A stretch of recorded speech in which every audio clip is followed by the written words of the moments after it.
This YouTube channel does not promote any violent, harmful, or illegal activities. All content provided by this channel is meant for an educational purpose only. দেখুন, এটা গণতান্ত্রিক রাজ্য। এখানে সব দল সমান অধিকারে রাজনৈতিক কাজকর্ম করতে পারে। তৃণমূল কংগ্রেস কখনোই এর মধ্যে বাধার সৃষ্টি করতে যায় না।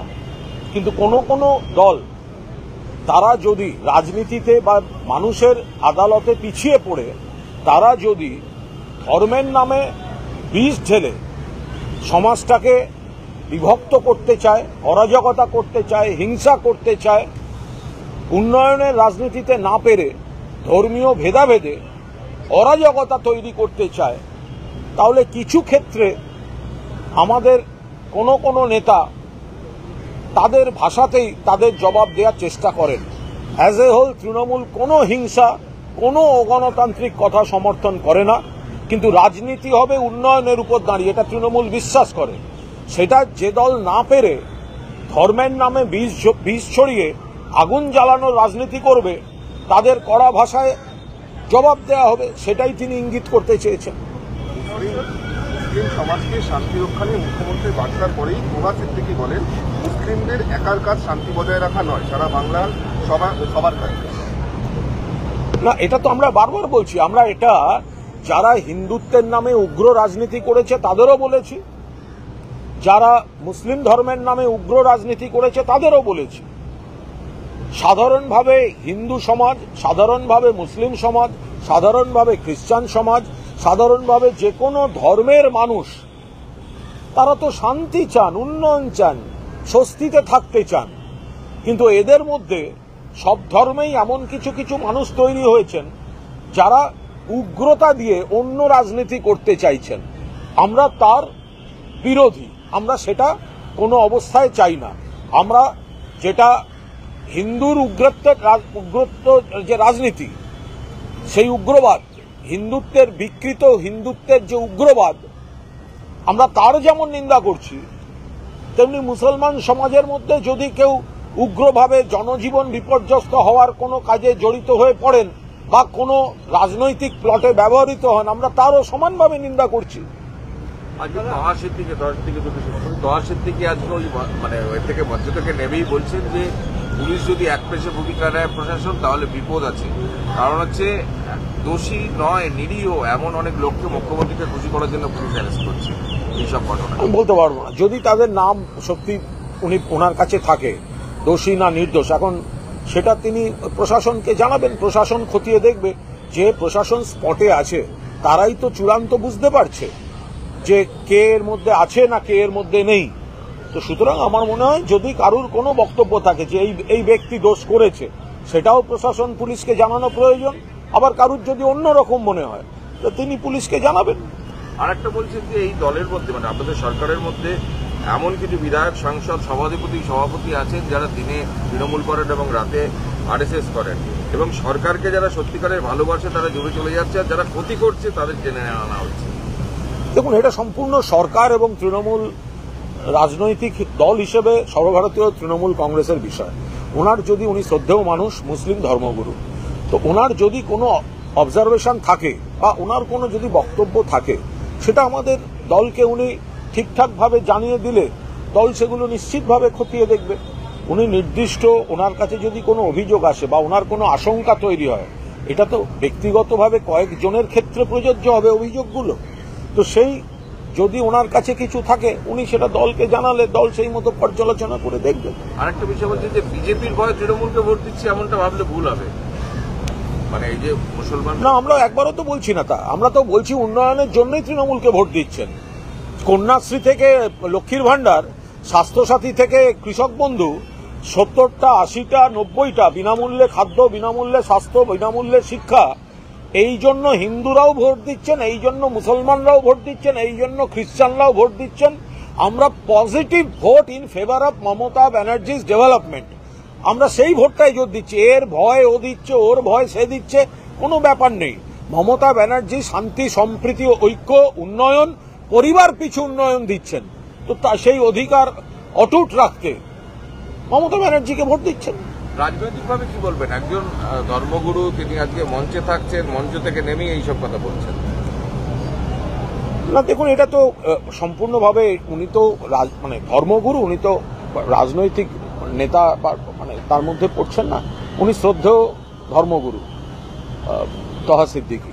ফলে ওনার যদি কোথাও কোনো অবজারভেশন থাকে উনি সেটা আমাদের শীর্ষ নেতৃত্বকে জানিয়ে দেবেন। সেই অ্যাক্সেস তো ওর আছে, আছে। ফলে ওনার যদি কোথাও কোনো বক্তব্য থাকে, মানে ওনার অবজারভেশনে মনে হয়, সেটা তিনি জানিয়ে দেবেন। বাকিটা খতিয়ে দেখবেন নেতৃত্ব, ডিসিশনটা তো নেতৃত্ব দেবেন। অভিযোগ আসতে পারে, অভিযোগ আসবে, অভিযোগ ন্যায্য হলে নিশ্চয়ই দলীয় নেতৃত্ব সেটা সেইভাবেই কনসিডার করবেন। আবার যদি দলের অবজারভেশন খতিয়ে দেখার পর দল যেটা সিদ্ধান্ত নেবে সেটা তো দলের অভ্যন্তরীণ ব্যাপার। রবিশঙ্কর প্রসাদ কার্যকর এ রাজ্যে না হয় তাহলে যদি মামলা করতে হয়, রাজ্য সরকার যদি মামলা করে, যদি করে তাহলে করতে পারে, যদি না করতে চায় তাহলে সেই মহুয়া মৈত্রর মামলা চলছে এখন, এবং সেই সময় হুমায়ুন কবিরের চলছে। কি বলছেন, যদি আমি তার খরচা দেবো এবং আপনারা মামলা করছেন না কেন? মূলত আরে সবার এটাকে আটকানোটা মূল কথা। ওদের কাছ থেকে জ্ঞান শুনে সিপিএম, নওশাদ সিদ্দিকী, এদের কাছ থেকে জ্ঞান শুনে এই লড়াইটা হবে না। এই যে পুরো ওয়াকফ বিলের প্রতিবাদ আইনে যেখানে দরকার, যখন সংসদীয় কমিটি বিরোধিতা হয়েছে, লোকসভায় বিরোধিতা হয়েছে, রাজ্যসভায় বিরোধিতা হয়েছে, এরপরে কিভাবে বিরোধিতা সম্ভব সেটাও খতিয়ে দেখা হচ্ছে। তো ফলে ওদের কাছ থেকে আমাদের জ্ঞান নিতে হবে না। ইতিমধ্যেই একাধিক এর পাল্টা মামলা হয়েছে, সেই অবজারভেশন সেগুলো নিশ্চয়ই আইনজ্ঞরা দেখবেন। তারপর যা যা করার সেটা যাদের করার তারা করছেন, ভাবছেন, দেখছেন, খতিয়ে দেখছেন, আইনি মতামত নিচ্ছেন, সেটা ওদের কাছ থেকে জ্ঞান নিতে হবে। ওয়াকফ নিয়ে মুখ্যমন্ত্রী দিল্লি যাওয়ার পরামর্শে, সেক্ষেত্রে শুভেন্দু অধিকারী কি বলছেন যে দিল্লি যেতে হলে ইউপি, বিহার হয়ে যেতে হবে। সেক্ষেত্রে আমি বলবো নবান্নে বসে। আমি একটা কথা বুঝতে পারছি না, এই যে শুভেন্দু কথায় কথায় দিল্লি যাচ্ছি বলে দিল্লি চলে যায়, তাহলে কি কোথায় যায়? ওখানে কি আছে তাহলে? যে শুভেন্দু অধিকারী তিনি যে কথায় কথায় আমি দিল্লি যাচ্ছি বলে দিল্লি যান, সেটা কোথায় যান? দিল্লিতে কি ওনার মামার বাড়ি আছে? উনি কোথায় যান? তা এখানে ওয়াকফ বিলটা কারা করেছে? দিল্লি করেছে, রাজ্য সরকার তো করেনি। তো সেখানে যদি মুখ্যমন্ত্রী বলে থাকেন যে আন্দোলনটা কাদের বিরুদ্ধে, রাজ্য সরকারের বিরুদ্ধে তো নয়, ওয়াকফ বিলের যে খারাপ দিকগুলো সেগুলো কে তৈরি করেছে? সেগুলো তো ওরা তৈরি করেছে, কেন্দ্রীয় সরকার। তাহলে যান, দিল্লিতে যান। কেন মনে নেই যখন ডিএল লোকেদের নিয়ে বিজেপি শাখা সংগঠনের বাড়িতে রাখার সময় দিল্লি চলো বলে দিল্লি নিয়ে গেছিলেন, তখন কেমন লাগছিল? তখন দিল্লি যাওয়ার কথা লোককে উস্কিয়ে চলুন দিল্লিতে গিয়ে অবস্থান। তাহলে এখন যেতে দেবেন না কেন? দিল্লি কি কারুর বাবার সম্পত্তি নাকি? কেউ যদি কারুর গণতান্ত্রিক অধিকার দিল্লির বিরুদ্ধে, যেটা দাবিটা দিল্লির কাছে, প্রতিবাদটা দিল্লির বিরুদ্ধে, তাহলে দিল্লিতে সেই প্রতিবাদ করতে যদি কেউ প্রস্তুত নেয়, তার মধ্যে দোষের কি আছে? আর কেউ যদি বলেন যে দিল্লিতে গিয়ে বলুন, তার মধ্যে দোষের কি আছে? আমি তো আবার বলছি, এই যে কথাবার্তা যে যেতে গেলে বিহার, উত্তরপ্রদেশের ওপর দিয়ে যেতে হবে, আমি বলছি দিল্লি কারুর কি বাবার সম্পত্তি যে একটা ধর্মের লোকই শুধু যেতে পারবে, অন্য ধর্মের লোক যেতে পারবে না? ওখানে কি এরকম এইভাবে হুঁশিয়ারি দেওয়া হচ্ছে কেন যে এই ওয়াকফ বিল নিয়ে প্রতিবাদ করা যাবে না দিল্লিতে, যাত্রা পথেই বাধা দেওয়া হবে? এত বড় হুঁশিয়ারি দেওয়ার সাহস পায় কি করে?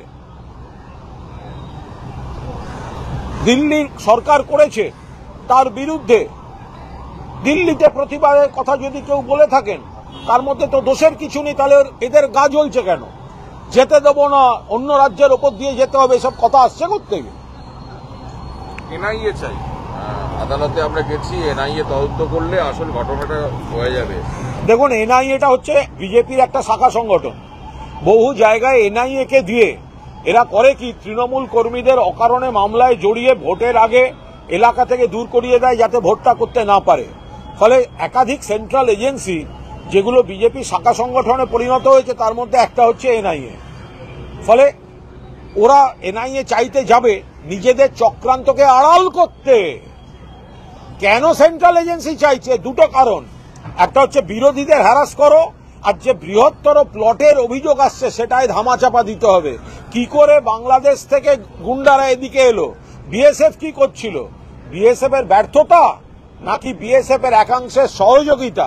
তদন্ত চাই, আমরা বলেছি তদন্ত চাই। এগুলো ধামাচাপা দেওয়ার জন্য এইসব এনআইএ টেনআইএর কথা বলছে। মুখ্যমন্ত্রী আজকে সিপিএম এবং মুখ্যমন্ত্রী আজকে বিজেপি এবং কংগ্রেসকে দোষ দিয়েছেন। সেখানে অধীর চৌধুরী বলছেন দায়ী হচ্ছে মুখ্যমন্ত্রী, আর শুভেন্দু অধিকারী বলছেন মুখ্যমন্ত্রীকে এটাকে পদত্যাগ করতে হবে। দেখুন, একটা পরিষ্কার কথা, মুখ্যমন্ত্রী যেটা পরিষ্কার আমরা বক্তব্য আমাদের, সেটা হচ্ছে একটা বড় প্লট তদন্ত করতে হবে। আর এখানে অন্ধ তৃণমূল বিরোধিতা করতে গিয়ে বিজেপি, সিপিএম, কংগ্রেস এগুলো সব এক হয়ে গেছে। এগুলো সব এক। সিপিএম আর কংগ্রেস বিজেপির দালালি করছে, বিজেপির প্লট, বিজেপির কুৎসা, বিজেপির চক্রান্ত এগুলোকে সাপোর্ট করছে। তো ফলে সেই জায়গায় আমাদের একসঙ্গে এতগুলো দলের যে কুৎসা এবং চক্রান্ত, আমরা তার বিরোধিতা করছি। সেইটাই মুখ্যমন্ত্রী বারবার সতর্ক করছেন।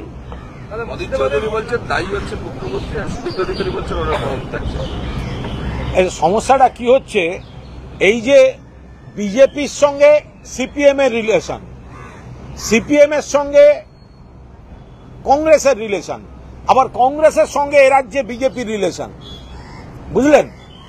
এই যে কংগ্রেসের সঙ্গে সিপিএম এর রিলেশন, বিজেপির সঙ্গে সিপিএম এর রিলেশন, বিজেপির সঙ্গে কংগ্রেসের রিলেশন, এটা হচ্ছে তুই অর্ধেক ব্যথা আর অর্ধেক ব্যথাহীন, তুই আমার বুকের ভিতর গাঁথা গোপন সেফটি পিন।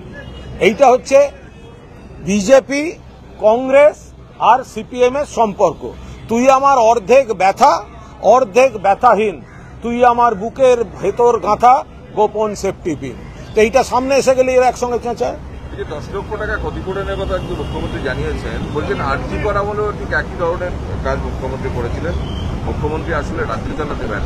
আমি একটা জিনিস বুঝতে পারছি না, কোথাও কারুর ক্ষতি হলে ক্ষতিপূরণ দেওয়াটা তো রাষ্ট্রের কর্তব্য, আর এটা ন্যাশনাল গাইডলাইনে রয়েছে। আরজি করের ক্ষেত্রে মুখ্যমন্ত্রী যেটা বলেছেন সেটা ন্যাশনাল গাইডলাইন। এটা কেউ কোনো মন গড়া কথা বলছে না, এটা দিয়ে মানুষকে মিথ্যা বোঝানো হচ্ছে যে নির্যাতন হলে কোন ক্রাইটেরিয়ায় কি ক্ষতিপূরণ হবে সরকারের। এটা ন্যাশনাল গাইডলাইন আছে দেশের সব রাজ্যের জন্য। তো সেটা যদি মুখ্যমন্ত্রী কারুর ক্ষতি হলে ক্ষতিপূরণ দিতে যাচ্ছেন, আপত্তি। আচ্ছা, শুভেন্দু অধিকারী লজ্জা করছে না বলতে? আরজি করে প্রথম কথা, মুখ্যমন্ত্রী যেটা ক্ষতিপূরণ বলেছেন সেটা তো ন্যাশনাল গাইডলাইন মেনে। 2, মৃত্যুর পরেই মুখ্যমন্ত্রীর কাছে যে দাবিপত্র দেওয়া হয়েছিল ওই ডাক্তার, জুনিয়র ডাক্তারদের তরফ থেকে, তার মধ্যেই তো লেখা ছিল বাবা মাকে ক্ষতিপূরণ দিতে হবে। তাহলে মুখ্যমন্ত্রীর কাছে চিঠি দিয়ে ক্ষতিপূরণ চাওয়া হচ্ছে, আর মুখ্যমন্ত্রী গভর্নমেন্টের ক্রাইটেরিয়া মেনে সেই বিষয়টায় আলোকপাত করলে তখন বলা হচ্ছে আপনি দাম দিয়ে কিনতে চাইছেন। এটা কোন দেশি রাজনীতি? ওই একই রাজনীতি, তুই আমার অর্ধেক ব্যথা, অর্ধেক ব্যথাহীন, তুই আমার বুকের ভেতর গাঁথা গোপন সেফটি পিন। এইটা হচ্ছে সিপিএম, কংগ্রেস আর বিজেপি। আন্দোলন হচ্ছে, এসএসসি নিয়ে আন্দোলন হচ্ছে এবং পুলিশ লাঠিচার্জ করছে। এই যে অবস্থা, সাধারণ মানুষের তো অনেক অসহায়, অসুবিধার মধ্যে পড়ছেন তারা। আমরা তো বারবার বলছি যে যেহেতু এই বিলটা, এই ওয়াকফ বিলটা কেন্দ্রীয় সরকারের করা এবং আমরা তার বিরোধিতা করছি, তাহলে এই রাজ্যে মানুষকে অসুবিধায় ফেলার মতো আন্দোলন করে কি লাভ আছে? কেন জনজীবনের অসুবিধা করবেন? উল্টে কিছু দুষ্টু লোক, গুন্ডা, বদমাইশ ইচ্ছাকৃতভাবে প্লটে ভেতরে ঢুকিয়ে অশান্তি করে আপনাদের বদনাম করছে। আন্দোলনটা কেন্দ্রীয় সরকারের বিরুদ্ধে। দিল্লিতে আন্দোলন হোক, বাংলায় আন্দোলন করে লাভটা কি? বাংলায় শান্তিপূর্ণভাবে আপনারা গণতান্ত্রিক যে প্রতিবাদ করতে চাইবেন করবেন। এই সমান শান্তিপূর্ণ গণতান্ত্রিক প্রতিবাদ একেবারে শান্তিতে গণতান্ত্রিকভাবে আপনারা তো দিল্লিতেও করতে পারেন, কারণ দিল্লির সরকার করেছে, পশ্চিমবঙ্গ সরকার তো আইনটা করেনি। তাহলে পশ্চিমবঙ্গের জনজীবন বিপর্যস্ত করছেন কেন? আর সেটা করতে গিয়ে ভেতরে লুক ঢুকিয়ে ইস্যু তৈরি করে বাংলার বদনাম হচ্ছে, সরকারকে টার্গেট করছে, আপনাদেরকে হাতিয়ার করে আপনাদের বিরুদ্ধেই বিজেপি এই রাজনীতিটা করছে। আপনারা বিএসএফের বিরুদ্ধে অভিযোগে নামত বলছেন, কিন্তু হাইকোর্টের নির্দেশের আগেই যেটা দেখা গেল যে পুলিশ, রাজ্য পুলিশ তারা বিএসএফের সাহায্য চাই, এবং শুভেন্দু অধিকারী যেটা বলছেন যে যখন 4 ঘন্টা ধরে বাবা ও ছেলেকে খুন করা হচ্ছিল নৃশংসভাবে, সেই সময় পুলিশ কোথায় ছিল, পুলিশ কোথায় লুকিয়েছিল, শুভেন্দু অধিকারী প্রশ্ন করছেন। না, এটা তো শুভেন্দু অধিকারীর প্রশ্ন করার বিষয় না। শুভেন্দু অধিকারীকে তাহলে গুজরাট, তাহলে মণিপুর, তাহলে দিল্লির সে ভয়ঙ্কর ঘটনা এগুলো থেকে শিক্ষা নিতে হবে যে তখন পুলিশ টুলিশ সব কোথায় ছিল। এখানে পুলিশ যা যা করার করেছে, কিন্তু পুলিশের যখনই অনুমান বা পুলিশের যখনই খবর হচ্ছে যে ওদিক থেকে লোক আসছে সীমান্ত টপকে, তো বিএসএফ কে অ্যালার্ট করেছে, বিএসএফ কে সাহায্য চেয়েছে, বিএসএফ কে বলেছে তোমরা দেখো এটা কি হচ্ছে। এর মধ্যে দোষটা কোথায় আছে? আইন সংশোধন করে, শুভেন্দু অধিকারী ভুলে যাচ্ছেন, আইন সংশোধন করে আগে ছিল সীমান্ত থেকে 15 কিলোমিটার বিএসএফ এর, এখন সীমান্ত থেকে 50 কিলোমিটার বিএসএফ এর দায়িত্ব নিয়ে নিয়েছে। তো তাহলে সেখানে অশান্তি হচ্ছে, ওপাশ থেকে লোক এসে করে যাচ্ছে, তো বিএসএফ কে বলবে না পুলিশ? ইয়ার কি হচ্ছে? সম্প্রতি মুর্শিদাবাদের ঘটনা প্রসঙ্গে শামশেরগঞ্জের বিধায়ক ইউনিয়নের চেয়ারম্যান এই ঘটনার সঙ্গে জড়িত, এদেরকে গ্রেপ্তার করতে হবে এবং হিন্দুরা মোমবাতি মিছিল করুন, হিন্দুদের অস্তিত্ব সংকটে, এমনটা বলছেন শুভেন্দু।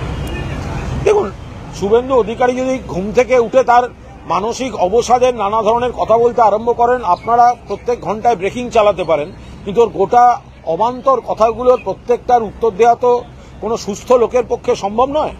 তো সুতরাং এখন যাদের কিছু করার নেই তারা, শুভেন্দু অধিকারী আর বিজেপি নেতারা ভেবেছিল এই প্লটটা বিরাটভাবে কাজ করবে, সেটা কিছুক্ষণের মধ্যে কন্ট্রোলড হয়ে গেছে। এইটা তাদের মানসিক অবসাদ আর হতাশার কারণ। হিন্দু মুসলমান ভেদাভেদ করা, বীজ ঢালা, সীমান্তের ওপর সীমান্ত লুজ করে দিয়ে ওপাশ থেকে লোক ঢুকিয়ে এখানে মুসলিমদের প্রতিবাদের মধ্যে ঢুকিয়ে অশান্তি করিয়ে হিন্দু মুসলমান এক ভেদাভেদ মেরুকরণ তৈরি করা, আমরা তো এটা তদন্ত চেয়েছি এই অভিযোগে। তো এখন দ্রুত নিয়ন্ত্রণে চলে এসছে, সেই জন্য তারা হতাশ হয়েছেন, হতাশ হয়ে এখন এইসব কথা বলছেন। আর এখন তো জ্যোতি বসুর জমানা, বুদ্ধদেব বাবুর মতো যখন তখন লোডশেডিং হয় না, যে পাড়ার দোকানে লোকে মোমবাতি মজুত রাখবে, মোমবাতি মিছিল করছে বললেই হলো, মোমবাতি কিনতেও কয়েক কিলোমিটার দূর যেতে হয়। আজকে মমতা বন্দ্যোপাধ্যায় তার বক্তৃতায় একটা তাৎপর্যপূর্ণভাবে কথা বলেছেন যে নরেন্দ্র মোদী আপনি অমিত শাহকে সামলান এবং এজেন্সিকে ব্যবহার করে অমিত শাহ এসব করছেন। সেখানে এটা কি একটা কৌশলী বার্তা? কারণ প্রধানমন্ত্রী, আমি মাননীয় মুখ্যমন্ত্রী তার ভাষণে যে কথা বলেছেন স্পষ্টভাবে বলেছেন, আমি তার উপর একটি শব্দ অতিরিক্ত মন্তব্য করব না, এবং মুখ্যমন্ত্রীর যেটা বক্তব্য তার উপর দাঁড়িয়ে কোনো প্রশ্নের আমি কোনো জবাব দেব না। শুধু একটা না, শুধুরের মতো হয় না। বলছি, এর আগে প্রকাশ্য জনসভায় আমরা দেখেছিলাম রাষ্ট্রীয় স্বয়ংসেবক সংঘকে তিনি নালিশ করছেন। আবার আমি বলে দিয়েছি যখন উত্তর দেব না তখন কেন এই প্রশ্নগুলো করা? তাহলে এই প্রশ্নটা ইন্ডিয়া জোটের কতটা ঐক্যবদ্ধ হওয়া, কতটা জরুরি, কতটা ওটা দিল্লি থেকে বলতে পারবো। ঠিক আছে। রবিশঙ্কর প্রসাদ, এর আগে আমরা যোগীকে দেখেছিলাম, এবার দেখলাম রবিশঙ্কর প্রসাদ, তিনি মমতা বন্দ্যোপাধ্যায়কে চাঁচাছোলাভাবে আক্রমণ করছেন। রবিশঙ্কর প্রসাদকে উচিত কেন্দ্রীয় সরকারের একটা বিশেষ বিমানে নিয়ে মণিপুরে ছেড়ে দিয়ে আসেন। উনি এত জানেন, এত শান্তি কিভাবে ফেরাতে জানেন। রবিশঙ্কর প্রসাদকে নিয়ে যান মণিপুরের আকাশে, প্লেনে একটা প্যারাশুটে করে টুপ করে ছেড়ে দিন। বিবৃতি দেয়া না, বেরিয়ে যাবে। 2 বছর ধরে বিজেপির নজরদারিতে মণিপুর রাজ্যটাকে জ্বালিয়ে পুড়িয়ে খাক করে মুখ্যমন্ত্রীর বাড়ি অ্যাটাক, মৃত্যুর মিছিল, ধর্ষণের মিছিল, যত রকম লুটতরাজ হয়েছে, এরা তখন বসে বসে আঙুল চুষেছে। এখন নিজেরা প্লট করে তৈরি করে এখানে জ্ঞান দিতে আসছে। এই রবিশঙ্কর প্রসাদকে মণিপুরের আকাশ থেকে প্যারাশুটে টুপ করে ওখানে নামিয়ে দিন, আগে দেখুন ওখানে গিয়ে শান্তি বেরান। আজকে চাকরিহারা শিক্ষকরা যন্ত্র মন্ত্রে বিক্ষোভ দেখাচ্ছে, কলকাতার আন্দোলন সেটা একদম দিল্লির জায়গায়। তাদের যন্ত্রণা আছে এবং সুপ্রিম কোর্ট তাদের রায়, ন্যায় বিচার তারা পাননি, ফলে আইনি ব্যবস্থা যেমন হবে তেমনি সুপ্রিম কোর্টটা দিল্লিতে। তাই তাদের দৃষ্টি আকর্ষণ করার জন্য যদি কেউ কোনো বিক্ষোভ শান্তিপূর্ণভাবে দেখিয়ে থাকেন তাতে আপত্তির কি আছে? সুপ্রিম কোর্টের রায়টা সিপিএম বিজেপি চিত্রনাট্যের রেজাল্ট, এবং ওই রায়েতে আমরা বিচার ব্যবস্থাকে সম্মান করি, কিন্তু ওই রায়েতে ন্যায় বিচার হয়নি। আর ন্যায় বিচার না হওয়ার ফলে বহু সংখ্যক মানুষ বিপদে পড়েছেন, যেটা সিপিএম বিজেপির এজেন্ডা ছিল। তাই তাদের বুকের মধ্যে কষ্ট আছে, তারা গিয়ে ওখানে কোনো প্রোগ্রাম করছেন। আজকে বিজেপি অভিযোগ করছে বিধানসভার বাইরে শঙ্কর ঘোষ এবং শুভেন্দু অধিকারী যে এই মুর্শিদাবাদটা হয়েছে হচ্ছে এই ইস্যুটাকে আড়াল করে দেওয়ার জন্য। এরা কি পাগল? এদের মাথায় আপনারা একটা ভয়ঙ্কর গবেষণার বিষয়, কিন্তু এই যারা এই কথাগুলো বলছেন তাদের মস্তিষ্কটা ভয়ঙ্কর গবেষণার বিষয়। এটা কেন্দ্রীয় সরকারের মানব সম্পদ দপ্তরের কোনো বিশেষজ্ঞকে দিয়ে এদের মস্তিষ্কের তদন্ত হওয়া প্রয়োজন, এবং এখন থেকে এফিডেভিট করে ওরা দিয়ে দিন, ওনাদের মস্তিষ্কটা যেন সংরক্ষিত হয়ে থাকে, যাতে গবেষণায় কাজে লাগে। না হলে এই ধরনের মন্তব্য কেউ করতে পারে না। 26,000 একটা বিষয়, সেখানে তারা মুখ্যমন্ত্রীর উপর আস্থা রাখছেন, মুখ্যমন্ত্রীর নেতৃত্বে সরকার আইনি পথের কথা ভাবছেন, প্রোটেকশন দেওয়ার কথা ভাবছেন। ফলে তারা চাইছিলেন যেটা অরাজকতা অমুক, সেটা পাচ্ছে না বিজেপি, হতাশ। এবার দেখা গেল বিকল্প প্লট। আমরা তো উল্টো বলবো, আমরা তো বলবো যে 26,000-এর যন্ত্রণা বুঝে মমতা বন্দ্যোপাধ্যায় যেভাবে পাশে দাঁড়িয়েছেন, ওদের প্লট ফেল করে গেছে বলে এবার নতুন প্লট তৈরি করে রাষ্ট্রশক্তির একাংশকে ব্যবহার করে সীমান্ত লুজ করে দিয়ে দুষ্কৃতি ঢুকিয়ে এখানে ইস্যু তৈরি করার চেষ্টা হয়েছে। আমরা এটা তদন্ত চেয়েছি, এই অভিযোগ সত্যি কিনা। এবং পাকিস্তান এবং বাংলাদেশের প্রসঙ্গ উঠে আসছে, বিভিন্ন জঙ্গি সংগঠনের কথা উঠে আসছে। এটা তো দেখার কথা সেন্ট্রাল আইবি, এটা তো অন্য দেশে কি হচ্ছে এটা তো পশ্চিমবঙ্গ পুলিশ বা রাজ্যের ওপর করছে না। যদি পাকিস্তানের আইএসআই বাংলাদেশে ঘাঁটি গেড়ে থাকে বা কোনো আপত্তিকর সংগঠন বাংলাদেশ থেকে যদি ভারতে ঢুকে থাকে, এটা তো বিএসএফ থেকে আরম্ভ করে সেন্ট্রাল আইবি থেকে আরম্ভ করে সেন্ট্রাল এজেন্সিগুলোর আওতায় পড়ছে। ফলে এর টোটাল ব্যর্থতা, এগুলো যদি আমরা তো তদন্ত চাইছি এটার বারবার, কিন্তু এটা তো রাজ্য পুলিশ তদন্ত করতে পারে না, এটা তো পুরোদস্তুর কেন্দ্রীয় সরকারকে দেখতে হবে বিষয়টা। আমরা তো বারবার বলছি যে সীমান্তের ওপার থেকে ঢুকছে, অভিযোগ আসছে, তো সীমান্তের ওপার বলতে কি বোঝায়? কারা পাহারা দিচ্ছে সীমান্তের ওপার? রাজ্য পুলিশ বর্ডার পাহারা দেয়, বিএসএফ বর্ডার পাহারা দেয়। তাহলে বাংলাদেশ থেকে ঢুকে যদি গন্ডগোল করে যায়, বিএসএফ আঙুল চুষছিল? আমরা তো বারবার এটা নিয়ে তদন্ত চাইছি। মুর্শিদাবাদের ঘটনায় 3 জন নিহত হওয়ার এই ঘটনায় ইজাজ আহমেদের ক্ষেত্রে শুভেন্দু অধিকারী বলছেন পাথরার বোমা ছুটছিল, ওরা দাঙ্গাবাজ পুলিশের গুলি করেছে। হিন্দুদের ক্ষেত্রে ওদেরকে কুপিয়েছে, এই মন্তব্য আলাদা। আমি তো বারবার বলছি, শুভেন্দু অধিকারী আমার একটাই স্ট্যান্ডার্ড বক্তব্য রয়েছে যে এই ধরনের উস্কানিমূলক বিবৃতি যারা দেয় তারা শুধু ধর্মের নামে ভেদাভেদ করতে চাইছে। এখন মৃতদেহেও ধর্মের দেখে দেখে তার প্রতিক্রিয়া শুরু হচ্ছে। এই নোংরা জিনিসগুলো অ্যালাউ করবেন না। একটা সময় জানেন বাংলা সাংবাদিকতার একটা গর্বের বিষয় ছিল, এই ধর্মীয় মেরুকরণগুলো আমরা এভাবে কখনো বলতাম না। আমাদের খুব সাবধানতা সতর্কতার সঙ্গে আমাদের এই ডিল করার জন্য আমাদের সিনিয়ররা শিখিয়েছিল। এখন খুল্লা কেউ হিন্দু, কেউ মুসলিম, কেউ অমুক, যে যার ধর্মের একটা করে বক্তব্য রাখছে, সেগুলো সমস্ত সংবাদ মাধ্যমে জায়গা পাচ্ছে। এতে সংবাদ মাধ্যমের কোনো দায় নেই। আপনারা সারাদিন ধরে ব্রেকিংয়ে দেখাবেন অমুকের হুমকি তমুকের হুমকি, আর সন্ধ্যেবেলা গিয়ে অ্যাঙ্কার বলবে আমরা চাই শান্তি ফিরুক। তাহলে সারাদিন ধরে এই উস্কানিগুলোকে রটনার দায়িত্ব কি সংবাদ মাধ্যমের পড়ে না? বিজেপি অভিযোগ করছে এটা তো তৃণমূলও তোষণ করছে, এই তোষণের জন্যই এটা। কোথায় তোষণ? কার তোষণ? এই বাংলাটা দীর্ঘদিন ধরে বিজেপি বাংলার ইতিহাস জানে না। শরৎচন্দ্র চট্টোপাধ্যায় যখন গফুরের সেই ভয়ঙ্কর গল্পটা লিখেছিলেন মহেশ, তখন কিন্তু গ্রাম বাংলার যা অবস্থা, এই যে সবাই মিলেমিশে থাকা এই সংস্কৃতিটা বাংলার, হিন্দু মুসলমান একসঙ্গে থাকে, এই ইতিহাসটা ভারতীয় জনতা পার্টি জানে না। এখানে হিন্দুরা সসম্মানে থাকবেন, এখানে মুসলমানরা থাকবেন, এখানে খ্রিস্টানরা থাকবেন, অন্য সব ধর্মের সব মানুষ সসম্মানে থাকবেন। এটা নিয়ে বিজেপির এত গায়ের জ্বালাটা কিসে? না, জগন্নাথ মন্দিরের উদ্বোধন আছে, তো তার প্রস্তুতির কোনো মুখ্যমন্ত্রী বৈঠক মাননীয় মুখ্যমন্ত্রী ডেকেছেন। বৈঠকের সঙ্গে আবার বৈঠক মেলালে তো খুব সমস্যা।